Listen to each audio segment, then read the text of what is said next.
Government से तो sir पूछूंगी, आप लोग भी हुकूमत में रहे हैं, जाहिर है देखते हैं मामला को, आपसे शुरू कर लूँ। इससे पहले सर कोई ऐसी एग्जाम्पल कोट कर सकते हैं कहीं पर इस तरह हो कि करप्शन के मामला को देखने के लिए या अकाउंटेबिलिटी मैकेनिज्म्स को चेक करने के लिए, जुडिशियल प्रोसीजर्स को चेक करने के लिए एक इस तरह का मालियाती इदारे का वफ़द जो है वो जाए?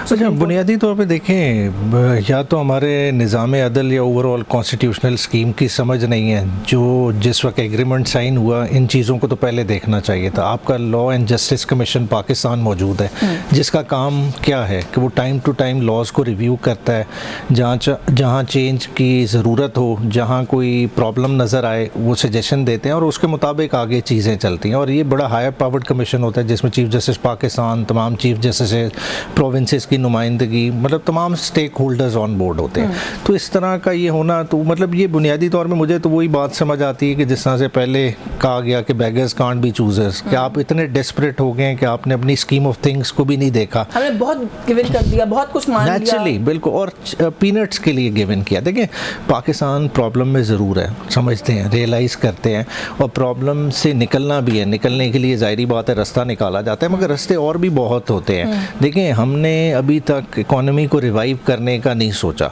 अगर आप ओवरऑल देखें स्ट्रक्चरली, जिस तरह से IMF ने आपको डिक्टेट किया, एग्रीकल्चर इनकम टैक्स का आप उठा के देख लें, सूबों से इन्होंने लॉज पास कराए, अब एट पार कर दिया ऑलरेडी। जो किसान जिस पे बर्डन आप देख रहे हैं कि गंदम में उसके साथ क्या हुआ, अगली फसलों में क्या हुआ, अब उसको आप कह रहे हैं कि टैक्स भी, प्रोविंशियल टैक्स तुम एट पार दो जो इनकम टैक्स के रेट्स हैं। फिर आपने देखा कि आपकी छोटी सी एक क्लास है, मतलब मिडिल क्लास है, जो ऑलरेडी स्क्वीज हो रही है। और मिडिल क्लास में मोस्टली तबका कौन सा फॉल करता है? जो आपके सैलरीड क्लास है, और उसमें मोस्टली पेंशनर्स हैं। पेंशनर्स को बहुत बड़ी हिट पड़ी इसी IMF के प्रोग्राम की वजह से।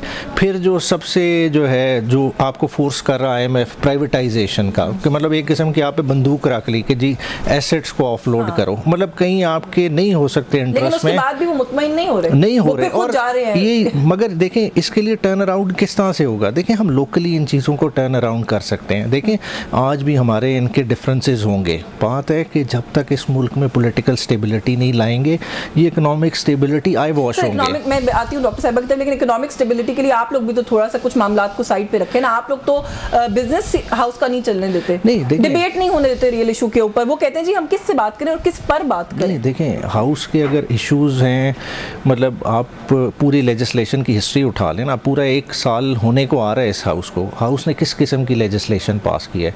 इस हाउस ने पीका कवानीन पास की हैं, ठीक है। इस हाउस ने 26वीं आईनी तरमीम पास की, जिसने इस जुडिशरी को फर्दर डिवाइड कर दिया, और जो आपको लेटर के तनाजुर में नज़र आ रहा है।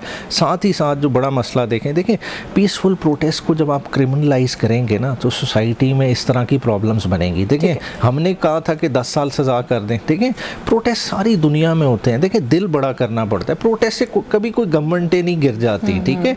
ये एक इजहार का तरीका होता है, एक तवज्जो लेने का तरीका होता है। क्योंकि 8 फरवरी को आपने प्रोटेस्ट किया और हुकूमत ने बिल्कुल बड़े दिल से आप लोगों को प्रोटेस्ट नहीं करने दिया। डॉक्टर साहिबा, ये कभी पहले नहीं हुआ। IMF के साथ सख्त शराइत हमने फेस की होंगी, हमने बहुत कुछ फेस किया होगा, लेकिन हमारे इदारों में जाके वो हमारी अकाउंटेबिलिटी प्रोसीजर्स को अगर इंक्वायर कर रहे हैं, इन्वेस्टिगेट कर रहे हैं, इतना लैक ऑफ ट्रस्ट।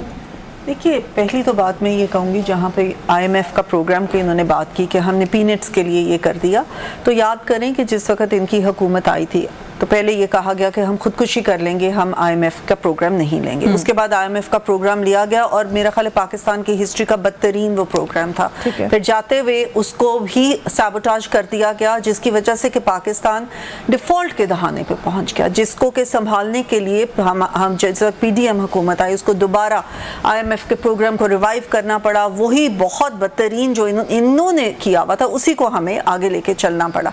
बहरहाल अब वो चल रहे हैं और अब आप देख रहे हैं कि तमाम इशारे अब बेहतर हो रहे हैं। इन्फ्लेशन आप देखें 2.4 पे चली गई है, हमारी जो पॉलिसी रेट है कितना कम हो गया।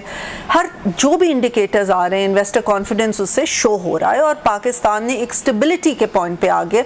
अब हमारा आगे ये है कि हम इसको ग्रोथ की तरफ लेके जाएंगे इंशाल्लाह ताला, और उसकी तरफ अब हमारी नजरें। IMF का जो ये मिशन आए, इसको आई थिंक बहुत ज्यादा कोई हमें वो नहीं उसको हाइप क्रिएट नहीं उसकी करनी चाहिए। वो आए हैं, देखें वो आए हैं, उनकी व्हाट्स देयर बिजनेस? ये तो it is wrong at so many levels. देखिए, मैं ये नहीं कहती कि ठीक है बिल्कुल या ऐसे वो कर रहे हैं, बट अगर हम उनके प्रोग्राम में हैं और उन्होंने इस ख्वाहिश का इजहार किया कि हमने आके मिलना है और हम शायद वो कुछ जायजा लेना चाहें, कर दिया ना, एक इंप्रेशन ये जा रहा है कि ये फिर मसला कहाँ रुकेगा? वो तो कल को आके क्या आपकी गवर्नेंस मॉनिटर करेंगे, मुल्क चला के देंगे, क्या करेंगे? नहीं, आई थिंक ये एक इंप्रेशन ज्यादा आ रहा है। ठीक है, वो हो सकता है देखना चाहते हो, कुछ जायजा लेना चाहते हो और हमने उनको अलाउ कर दिया, बट नथिंग बियॉन्ड दैट। ज्यादा तब हो अगर हम उनको इंटरफेरेंस करने दें। अगर इस चीज के बाद नहीं, इस चीज के बाद अगर वो हमें कहें कि जी हमने आपकी गवर्नेंस में कोई इंटरफेयर करना है या हमें वो इस किस्म की चीजें कहें, तो वी माइट से कि हाँ पूरा आपका इकोनॉमिक प्लान तो वो डिक्टेट करते हैं डॉक्टर साहिबा, और क्या इंटरफेरेंस होगी?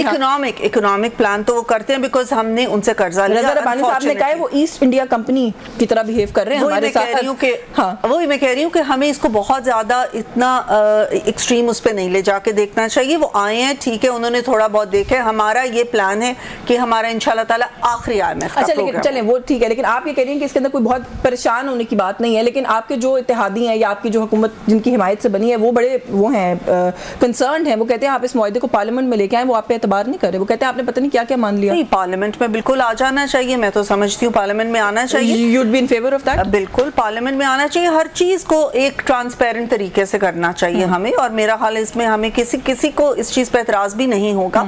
लेकिन इसकी जो हाइप क्रिएट की गई है कि IMF ने ये कर दिया वो कर दिया, ऐसा नहीं। IMF is a difficult programme, no doubt about that. इन लोगों को इवेंचुअली जाना पड़ा और जाके मैंने आपको बताया उन्होंने किस तरह तबाही मचाई। अभी भी हमें मजबूरी में जाना पड़े IMF के पास, लेकिन हमने अब जिस तरह की स्टेबिलिटी लाई है बहुत सालों के बाद, आपने देखा पिछले 9 साल के बाद पहली दफा 2.4 इन्फ्लेशन रेट आया, जिसका का फिर भी बुरा हाल है डॉक्टर साहिबा। 160 रुपए चीनी हो गई है रमजान से पहले, कुछ 6-7 रुपए में देख रही थी, तेल और घी महंगा हो गया है। देखिए, इन्फ्लेशन होता है कि आपकी महंगाई बतदरीज बढ़ नहीं रही। आपके जो आप कह रही हैं आई अंडरस्टैंड दैट कि वो रेट ऑफ इन्फ्लेशन के अंदर बेहतरी आई है, इंक्रीज के अंदर बेहतरी आई है। लोगों को पता चलना अब शुरू हो जाएगा, क्योंकि एकदम तो नहीं। जब आपका इन्फ्लेशन रेट एक होता है, आपकी डॉलर की कीमत खत्म होती है,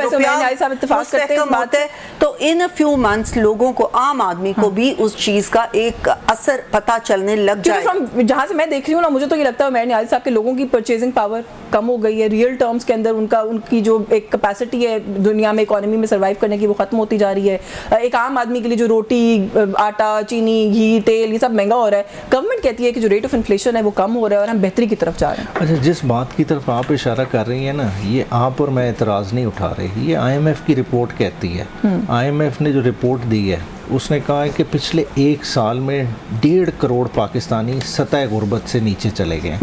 और सतह गुर्बत को देखें, हम सब ज़्यादा बेहतर समझते हैं कि वो कैफियत नहीं है कि बच्चे स्कूल नहीं जा रहे, दवाई अवेलेबल नहीं है। ये वो कैफियत है जब एक घर को, एक शख्स को 2 वक्त की मुसलसल खाने की रोटी जिस तरीके से लोग इस मुल्क से जा रहे हैं। ब्लूमबर्ग की आज की रिपोर्ट है, ऑलरेडी देखें ना, फिगर को करें, आपकी 25 करोड़ आबादी, 25 करोड़ आबादी में से 9.5 करोड़ आबादी बिलो पॉवर्टी लाइन रह रही है। मतलब वो ना बेचारों के पास एम्प्लॉयमेंट है, ना कोई हालात हैं जिस हालात पे वो रह रहे हैं। फिर आपका जो 2 लाख पाकिस्तानी सिर्फ इस पीरियड में बाहर गया है, उसकी आज उमर अयूब साहब ने जो फिगर्स कोट की कि मतलब ऑन एवरेज आप खुद देखते हैं, कामा वगैरह किसी ने लगाना हो, करना हो, कॉस्ट आती है 20 लाख भी अगर कॉस्ट करें तो 400 अरब की जो है ना, 4000 अरब की फिगर ये बनती है जो लोग ये पैसा ये चले गए हैं। बात है कि खुद देखें, एक तरफ हम उस IMF प्रोग्राम की बात करते हैं, ये चीज़ें देखें, हमारे अपने रिसोर्सेज हैं। देखें, गवर्नमेंट के साथ 100 एतराज़ात होंगे, मगर देखें फोकस सही करने की ज़रूरत है।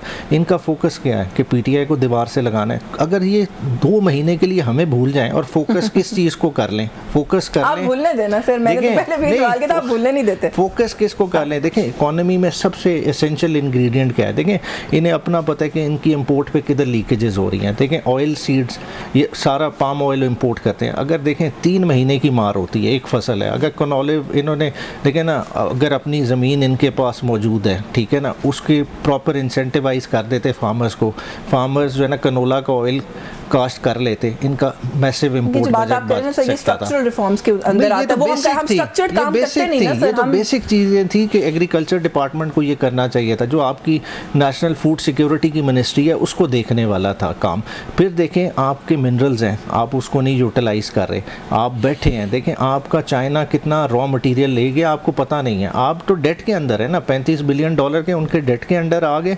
At the end of the day आपने हासिल किया मतलब आपका खाली बागी को गार्डन कहते हैं, गार्डन ऑफ मिनरल्स, मतलब 50 किस्म के मिनरल्स But एक हम जगह पे उसका पड़े कोई, हैं। हाँ। मगर देखें सिक्योरिटी सिचुएशन क्या है कि आज आप उधर से चीज़ें एक्सट्रैक्ट ही नहीं कर सकते, ठीक है। गवादर हम बहुत ज़्यादा उसको पब्लिसाइज कर लें, हमने एयरपोर्ट को भी बड़ा पब्लिसाइज कर लिया।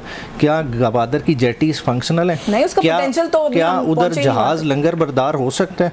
मतलब इन चीज़ों पे हमने फोकस ही नहीं किया। देखें पाकिस्तान दुनिया के वाहिद मुल्कों में है जिसके पास जो है ना एक्सक्लूसिव इकोनॉमिक जोन इतना बड़ा है, जो सी की सूरत में, अगर सी वाला एरिया ले लें, आपका सूबा सिंध और KPK का एरिया मिलाएं, उससे बड़ा एरिया सी का है। कोई कमेंट ले डॉक्टर साहिबा से, ऑपोजिशन के पास तो बड़े अच्छे अच्छे मशवरे और मैं प्लान्स ये हैं। सोच रही थी कि इतने अच्छे मशवरे इन्होंने अपनी हुकूमत में क्यों नहीं किए 2018 से 2022 ये तक। 6% छोड़ के गए। कनोला की सारी फील्ड्स और वो सारी जो थी काने और सारा कुछ वो तो कर चलिए, आप लेना भी सुन चाहिए लेना। था। लेकिन आप भी हम सुनिए। 6% की लेकिन ग्रोथ हम- पे छोड़ गए 3 हाँ। साल से। इमरान खान तो नहीं है, और कम से कम inflation- 6% पे तो 3 साल में मेंटेन कर लेते या आप तो वापस ले डिफॉल्ट आते। के दहाने पे छोड़ के गए थे। Default कौन सा 6% की 6%? growth है। सारे पूरे मीडिया में ये हो रहा था कि पाकिस्तान डिफॉल्ट। वैसे ही बात तो इमरान खान साहब ने भी एक्नॉलेज की है, मेरे साहब वो कहते हैं मुल्क डिफॉल्ट होने वाला था, इन्होंने बचा लिया है।